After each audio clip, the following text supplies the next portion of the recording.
ఇంగ్లాండ్లోని స్టాక్టన్ నుండి డార్లింగ్ మధ్య రైలు తొలిసారిగా ఎప్పుడు ప్రారంభించారు అని అడుగుతున్నాడు. ఎప్పుడు ప్రారంభించారు? 1825. ఎప్పుడు? 1825. భారతదేశంలో బొంబాయి నుండి తానే వరకు రైలును ఎప్పుడు ప్రారంభించారు అని అడుగుతున్నాడు. ఎప్పుడు?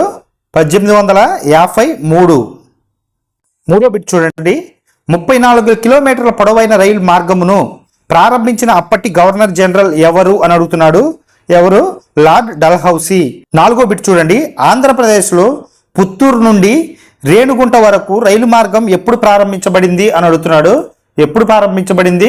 1862.